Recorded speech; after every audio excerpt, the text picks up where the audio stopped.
Good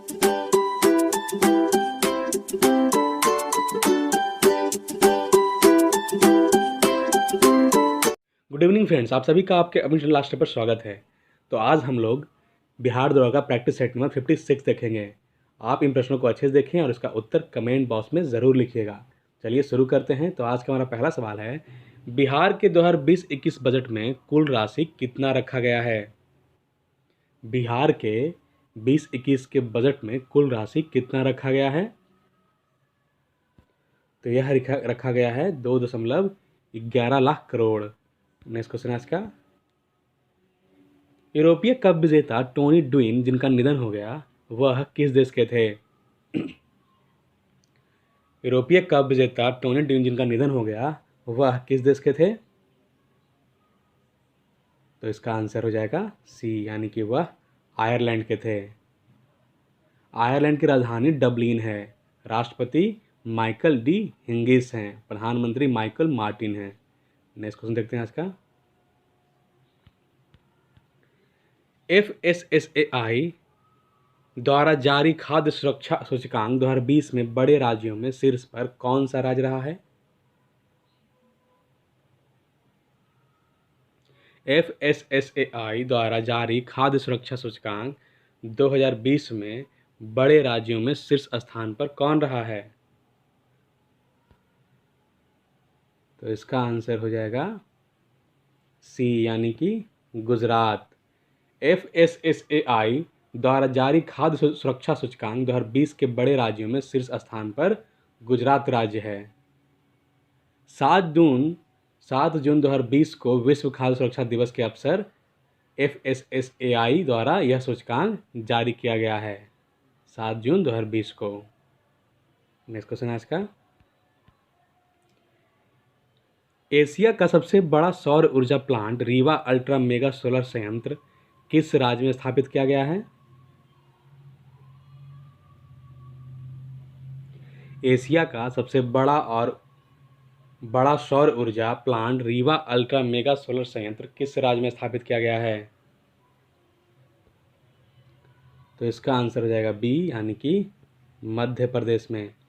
Asia का सबसे बड़ा सौर ऊर्जा plant Rewa ultra mega solar संयंत्र मध्य प्रदेश राज्य में स्थापित किया गया है। यह एशिया का सबसे बड़ा सिंगल साइट और ऊर्जा संयंत्रों में से एक है। इसकी कुल क्षमता 750 मेगावाट है। नेक्स्ट क्वेश्चन है आज का, the global real estate transparency index 2020 में भारत का रैंकिंग क्या है? The global real estate transparency index 2020 में भारत का रैंकिंग क्या है?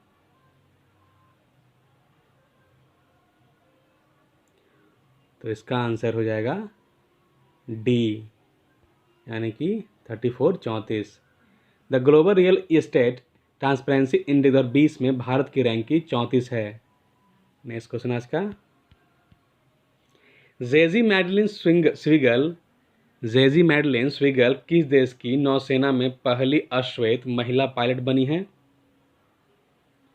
जेजी मैडलिन स्विगल किस देश की नौसेना में पहली अश्वेत महिला पायलट बनी है? तो इसका आंसर हो जाएगा डी, यानी कि अमेरिका। नेक्स्ट क्वेश्चन आज का, किस राज्य ने भारतीय स्टेट बैंक के साथ तनाव फंड स्थापित करने की घोषणा की है? किस राज्य ने भारतीय स्टेट बैंक के साथ तनाव फंड स्थापित करने की घोषणा की है? तो इसका आंसर हो जाएगा डी, यानी कि महाराष्ट्र के साथ। नेक्स्ट क्वेश्चन आज का, हाल ही में किस राज्य ने हर घर जल अभियान शुरू किया है? हाल ही में किस राज्य ने हर घर जल अभियान शुरू किया है? तो इसका आंसर हो जाएगा ए, यानी कि उत्तर प्रदेश ने। आज का 9वां सवाल है, विश्व की पहली डबल स्टेप कंटेनर सुरंग निर्माण किस राज्य में किया जा रहा है? विश्व की पहली डबल स्टेप कंटेनर सुरंग का निर्माण किस राज्य में किया जा रहा है? तो इसका आंसर हो जाएगा सी, यानी कि हरियाणा में। विश्व की पहली डबल कंटेनर सुरंग का निर्माण हरियाणा राज्य में किया जा रहा है। यह सुरंग हरियाणा के मेवात एवं गुरुग्राम जिले को जोड़ती है। इस सुरंग का एक छोर हरियाणा के रेवाड़ी के पास है, जबकि दूसरा छोर हरियाणा के दादरी में है। नेक्स्ट क्वेश्चन है इसका, चौथे खेलो इंडिया यूथ गेम्स का आयोजन कहाँ किया जाएगा? चौथे खेलो इंडिया यूथ गेम्स का आयोजन कहाँ किया जाएगा? तो इसका आंसर हो जाएगा डी, यानी कि हरियाणा में। चौथा खेलो इंडिया यूथ गेम्स का आयोजन हरियाणा में किया जाएगा। नेक्स्ट क्वेश्चन है इसका, भारत की पहली शहद परीक्षण प्रयोगशाला कहाँ स्थापित किया गया? भारत की पहली शहद परीक्षण प्रयोगशाला कहाँ स्थापित किया गया? तो इसका आंसर हो जाएगा 11 का डी, यानी कि आनंद में। भारत की पहली शहद परीक्षण प्रयोगशाला आनंद यानी कि गुजरात में स्थापित किया गया। आनंद गुजरात में स्थित है। नेक्स्ट क्वेश्चन है इसका, हाल ही में किस राज्य ने डिजिटल अर्थव्यवस्था मिशन के गठन को मंजूरी प्रदान की है? हाल ही में किस राज्य ने डिजिटल अर्थव्यवस्था मिशन के गठन को मंजूरी प्रदान की है? तो 12 का आंसर हो जाएगा सी, यानी कि कर्नाटक। हाल ही में कर्नाटक राज्य में डिजिटल अर्थव्यवस्था मिशन का गठन की मंजूरी प्रदान की गई है। 23 जुलाई 2020 को कर्नाटक कैबिनेट के कर्नाटक डिजिटल अर्थव्यवस्था मिशन के गठन को मंजूरी दी है। नेक्स्ट क्वेश्चन है इसका, भारत कॉटन निर्यात को बढ़ावा देने के लिए किस देश में कॉटन वेयर हाउस स्थापित करेगा? भारत कॉटन निर्यात को बढ़ावा देने के लिए किस देश में कॉटन वेयर हाउस स्थापित करेगा?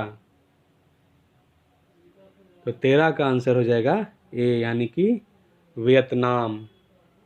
आज का 14 नंबर क्वेश्चन है, the India way strategies for an uncertain world नामक पुस्तक के लेखक कौन हैं? तो इसका आंसर हो जाएगा बी, यानी कि एस जयशंकर हैं। आज का 15 नंबर क्वेश्चन है, हाल ही में नासा ने किसके अध्ययन के लिए मार्च 2020 में मिशन लॉन्च किया है? हाल ही में नासा ने किसके अध्ययन के लिए मार्च 2020 मिशन लॉन्च किया है? तो इसका आंसर हो जाएगा डी, यानी कि मंगल। हाल ही में नासा ने मंगल के अध्ययन के लिए मार्च 2020 मिशन लॉन्च किया है। इस मिशन में इनकग्निटी नामक छोटा हेलीकॉप्टर भी साथ भेजा जाएगा। इस हेलीकॉप्टर के साथ मंगल ग्रह पर प्रिजर्वेशन नामक रोवर भी भेजा जाएगा। नेक्स्ट क्वेश्चन है इसका, विक्रमशिला बिहार का संस्थापक कौन था? विक्रमशिला बिहार का संस्थापक कौन था? तो इसका आंसर हो जाएगा सी, यानी कि धर्मपाल। विक्रमशिला बिहार का संस्थापक धर्मपाल था। धर्मपाल पाल वंश का शासक था। पाल वंश की स्थापना 750 में गोपाल ने की थी। पाल वंश की स्थापना 750 ईस्वी में गोपाल ने की थी। धर्मपाल के शासनकाल में त्रिपक्षीय संघर्ष यानी कि पाल, प्रतिहार एवं राष्ट्रकूटों में भाग लिया। धर्मपाल ने नालंदा विश्वविद्यालय का पुनरुत्थान किया और विक्रमशिला विश्वविद्यालय की स्थापना की, जहां वर्ज्यान शाखा की पढ़ाई होती है। गुजराती कवि सोढल ने धर्मपाल को उत्तरापथ स्वामी की उपाधि दी थी। उत्तरापथ स्वामी। नेक्स्ट क्वेश्चन है इसका, कृष्णदेव राय ने किस नगर की स्थापना की? कृष्णदेव राय ने किस नगर की स्थापना की? तो इसका आंसर हो जाएगा बी, यानी कि नागलपुर।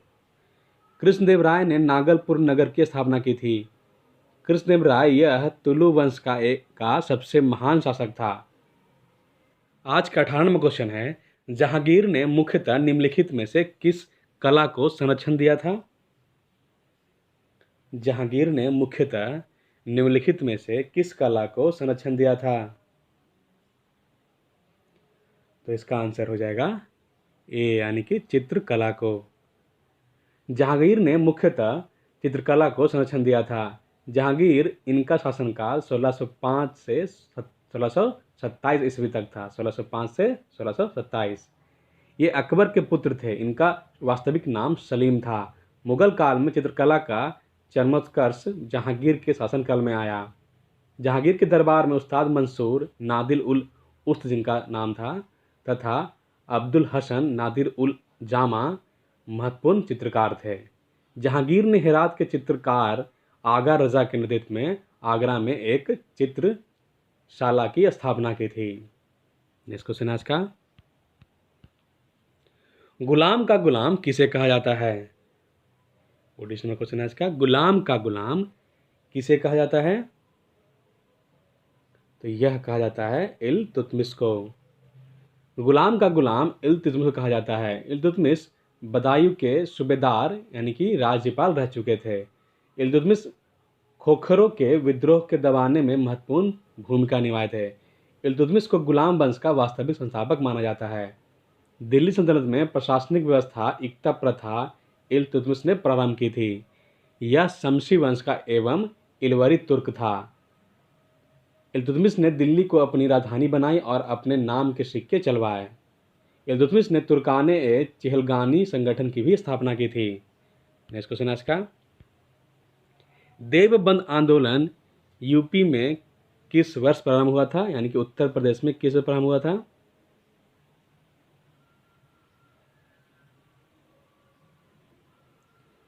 देवबंद आंदोलन यूपी में यानी कि उत्तर प्रदेश में किस वर्ष प्रारंभ हुआ था? तो इसका आंसर हो जाएगा डी, यानी कि 1866 ईस्वी में। देवबंद आंदोलन यूपी में 1866 में आरंभ हुआ। देवबंद आंदोलन की शुरुआत मोहम्मद कासिम नौतवी, हाजी आबिद हुसैन, रशीद अहमद गंगोह आदि द्वारा प्रारंभ किया गया था। देवबंद आंदोलन मुस्लिम समाज के बीच पुनरुत्थानवादी आंदोलन था। पुनरुत्थानवादी आंदोलन।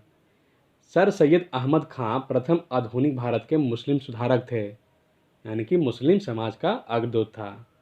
नेक्स्ट क्वेश्चन आज का, मोतीलाल नेहरू और सी.आर. दास द्वारा 1923 ईस्वी में गठित पार्टी का नाम क्या था?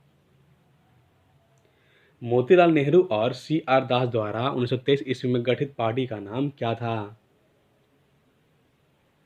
तो इसका आंसर हो जाएगा सी, यानी स्वराज पार्टी। मोतीलाल नेहरू और सी.आर. दास द्वारा 1923 ईस्वी में गठित पार्टी का नाम स्वराज पार्टी है। भारतीय परिषद एक्ट को लेकर दो विचारधारा कांग्रेस पार्टी के अंदर आ गई, परिवर्तनवादी और अपरिवर्तनवादी। अपरिवर्तनवादी में डॉक्टर राजेंद्र प्रसाद, सरदार पटेल, चक्रवर्ती राजगोपालाचारी आदि प्रमुख थे। परिवर्तनवादी में मोतीलाल नेहरू, सी.आर. दास आदि प्रमुख थे। मोतीलाल नेहरू और सी.आर. दास के द्वारा फरवरी 1923 में इलाहाबाद में स्वराज पार्टी की स्थापना किया गया। स्वराज पार्टी का उद्देश्य सदन के अंदर जाकर ब्रिटिश सरकार के वास्तविक रूप को उजागर करना था या उजागर किया।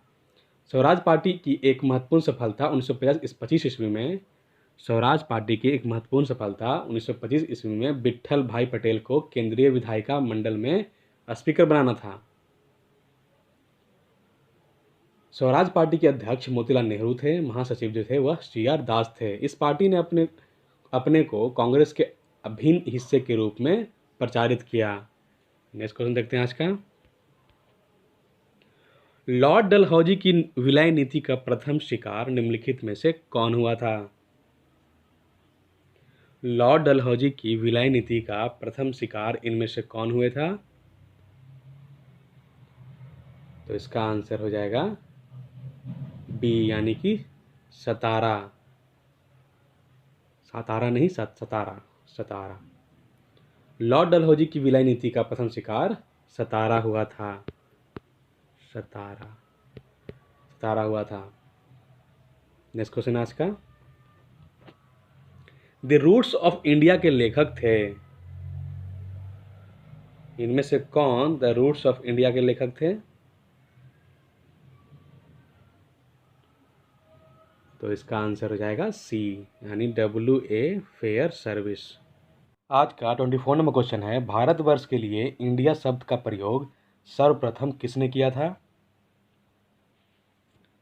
भारतवर्ष के लिए इंडिया शब्द का प्रयोग सर्वप्रथम किसने किया था? तो इसका आंसर जाएगा ए, यानी कि हेरोडोटस ने। भारतवर्ष के लिए इंडिया शब्द का प्रयोग सर्वप्रथम हेरोडोटस के लेखों में मिलता है। हेरोडोटस यूनानी इतिहासकार थे। इन्हें इतिहास का पिता भी कहा जाता है। इसने अपनी पुस्तक हिस्टोरिका में 5वीं शताब्दी ईसा पूर्व के भारत फारस यानी कि ईरान के संबंध का वर्णन किया है। नेक्स्ट क्वेश्चन है इसका,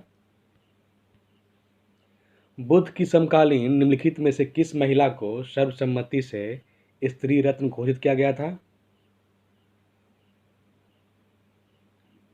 बुद्ध की समकालीन निम्नलिखित में से किस महिला को सर्वसम्मति से स्त्री रत्न घोषित किया गया था?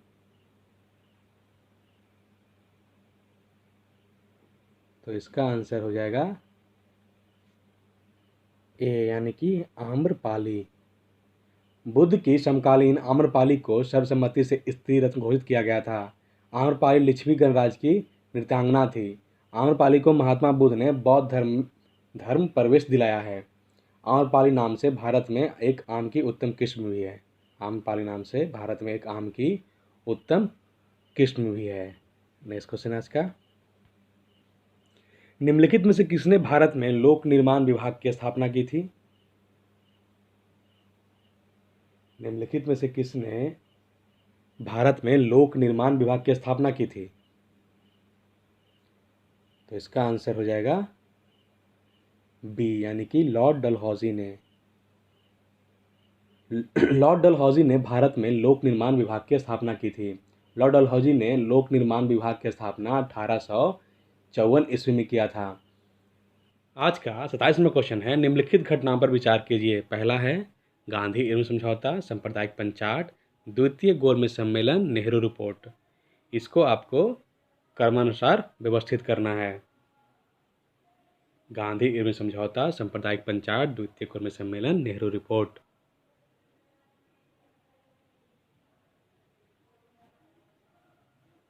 तो इसका आंसर हो जाएगा डी यानी 4-1-3-2। सबसे पहले नेहरू रिपोर्ट जो 1928 में आया। साइमन कमीशन के प्रत्युत्तर में तैयार किया गया रिपोर्ट जिसमें नए डोमिनियन संविधान का खाका था। नेहरू रिपोर्ट 1928 के बाद गांधी इर्विन समझौता हुआ 1931 में। यह महात्मा गांधी जी और लॉर्ड इर्विन के बीच 5 मार्च 1931 को संपन्न हुआ था। इस समझौते के परिप्रेक्ष्य में सरोजिनी नायडू ने गांधी इर्विन को 2 महात्मा की संज्ञा दी थी। नेहरू रिपोर्ट हो गया, फिर आया गांधी इर्विन समझौता, उसके बाद द्वितीय गोलमेज सम्मेलन 1931। यह सम्मेलन 7 सितंबर 1931 को प्रारंभ हुआ था। उसके बाद आता है सांप्रदायिक पंचाट जो कि आया था 1932 में। 16 अगस्त 1932 को ब्रिटिश प्रधानमंत्री रैमजे मैकडोनाल्ड ने सांप्रदायिक पंचाट की घोषणा की थी। तो पहले हो जाएगा नेहरू रिपोर्ट 1928, फिर आ जाएगा गांधी इर्विन समझौता 1931, 5 मार्च 1931। उसके बाद आएगा द्वितीय गोलमेज सम्मेलन 1931। द्वितीय गोलमेज सम्मेलन 1931 जो हुआ था 7 सितंबर 1931 को। उसके बाद आता है सांप्रदायिक पंचाट और ये 1932 में था, 16 अगस्त 1932 को। नेक्स्ट क्वेश्चन है इसका, निम्नलिखित में से किस गवर्नर जनरल ने संधि का ब्रिटिश भारत में विलय किया? निम्नलिखित में से किस गवर्नर जनरल ने संधि का ब्रिटिश भारत में विलय किया था? तो इसका आंसर हो जाएगा सी यानी लॉर्ड एलनबरो ने। लॉर्ड एलनबरो के काल के दौरान अगस्त 1843 में सिंध को पूर्ण रूप से ब्रिटिश साम्राज्य में मिला लिया गया। यह प्रथम आंग्ल अफगान युद्ध का एक प्रमुख परिणाम था। लॉर्ड एलनबरो जिनका शासनकाल था 1842 से 1844। रविवार की छुट्टी की शुरुआत 1843 में हुई थी इन्हीं काल में। आज का 29वां क्वेश्चन है, अखिल भारतीय किसान सभा की स्थापना हुई थी। अखिल भारतीय किसान सभा की स्थापना कब हुई थी? तो इसका आंसर हो जाएगा सी यानी लखनऊ 1936 में किया गया था। अखिल भारतीय किसान सभा की स्थापना लखनऊ में 1936 ईस्वी में हुई थी। इसके अध्यक्ष स्वामी सहजानंद सरस्वती थे। स्वामी सहजानंद सरस्वती का जन्म पटना जिले के बिहटा में हुआ था। स्वामी सहजानंद सरस्वती ने 1928 में प्रांतीय किसान सभा की स्थापना किया था। सजन सरस्वती ने 1929 में सोनपुर में बिहार किसान सभा की भी स्थापना की है। ये भारत में सबसे बड़े किसान नेता थे। नेक्स्ट क्वेश्चन आज का, किस भारतीय राज्य के 2 तटीय गांवों में अगस्त 2020 में सुनामी रेडी प्रमाण पत्र प्रदान किया गया? किस भारतीय राज्य के 2 तटीय गांवों में अगस्त 2020 में सुनामी रेडी प्रमाण पत्र प्रदान किया गया? तो इसका आंसर हो जाएगा ए, यानी कि उड़ीसा में। नेक्स्ट क्वेश्चन है, प्रधानमंत्री नरेंद्र मोदी का निजी सचिव निम्न में से किसे नियुक्त किया गया है? प्रधानमंत्री नरेंद्र मोदी का निजी सचिव निम्नलिखित में से किसे नियुक्त किया गया है? तो यह किया गया है हार्दिक सतीश चंद्र शाह को। नेक्स्ट क्वेश्चन है, फॉर्च्यून पत्रिका द्वारा अगस्त 2020 में जारी विश्व की 500 सबसे बड़ी कंपनियों की सूची में कौन सी कंपनी शीर्ष स्थान पर है? फॉर्च्यून पत्रिका द्वारा अगस्त 2020 में जारी विश्व की 500 सबसे बड़ी कंपनियों की सूची में कौन सी कंपनी शीर्ष स्थान पर रहा है? तो इसका आंसर हो जाएगा ए, यानी कि वॉलमार्ट। नेक्स्ट क्वेश्चन आज का, हाल ही में किसने श्रीलंका के नए प्रधानमंत्री के रूप में शपथ ग्रहण किया है? हाल ही में किसने श्रीलंका के नए प्रधानमंत्री के रूप में शपथ ग्रहण किया है? तो इसका आंसर हो जाएगा बी, यानी कि महिंद्रा राजपक्षे। नेक्स्ट क्वेश्चन आज का, 10 सितंबर 2020 को निम्न में से किस व्यक्ति को नेशनल स्कूल ऑफ ड्रामा का अध्यक्ष नियुक्त किया गया है? 10 सितंबर 2020 को निम्न में से किस व्यक्ति को नेशनल स्कूल ऑफ ड्रामा का अध्यक्ष नियुक्त किया गया है? तो यह किया गया है परेश रावल को। नेक्स्ट क्वेश्चन आज का, मिलियोडोसिस क्या है? मिलियोडोसिस क्या है? तो मिलियोडोसिस एक संक्रामक रोग है। आंसर सी हो जाएगा। नेक्स्ट क्वेश्चन आज का, विश्व का सबसे अधिक तेजी से बढ़ने वाला जल पादप है? विश्व का सबसे अधिक तेजी से बढ़ने वाला जल पादप कौन है? तो इसका आंसर हो जाएगा बी, यानी कि जलीय हायासिंथ, यानी कि पुष्प। आज का 37वां क्वेश्चन है, कुछ पौधों की जड़ें उपजी और पत्तियों की प्रक्रिया के माध्यम से नए पौधों में विकसित होती है। कुछ पौधों की जड़ें उपजी और पत्तियों की प्रक्रिया के माध्यम से नए पौधों में विकसित होती है। तो इसका आंसर हो जाएगा बी, यानी कि वनस्पति प्रचार। कुछ पौधों की जड़ें उपजी और पत्तियां की वनस्पति प्रचार प्रक्रिया के माध्यम से नए पौधों में विकसित होती है। नेक्स्ट क्वेश्चन आज का, मानव शरीर में निम्नलिखित में से कौन सी ग्रंथि अंतःस्रावी एवं बहिःस्रावी दोनों प्रकार की ग्रंथि है? मानव शरीर में निम्नलिखित में से कौन सी ग्रंथि अंतःस्रावी एवं बहिःस्रावी दोनों प्रकार की ग्रंथि है? तो इसका आंसर हो जाएगा सी, यानी कि अग्नाशय। नेक्स्ट क्वेश्चन आज का, इकोसिस्टम के संबंध में निम्न में से क्या सत्य है? इकोसिस्टम के संबंध में निम्न में से क्या सत्य है? तो इसका आंसर हो जाएगा सी, यानी उत्पादक प्राथमिक उपभोक्ता से अधिक है। इकोसिस्टम या पारिस्थितिकी तंत्र में प्रत्येक पोषण स्तर से आगे बढ़ने पर ऊर्जा का ह्रास होता है। इसी कारण उत्पादकों की संख्या उपभोक्ताओं से अधिक होती है। आज का 14 नंबर क्वेश्चन है, निम्नलिखित में से कौन सा वायु प्रदूषण के जैविक सूचक का प्रसिद्ध उदाहरण है? निम्नलिखित में से कौन सा वायु प्रदूषण के जैविक सूचक का प्रसिद्ध उदाहरण है? तो इसका आंसर हो जाएगा ए, यानी कि लाइकेंस।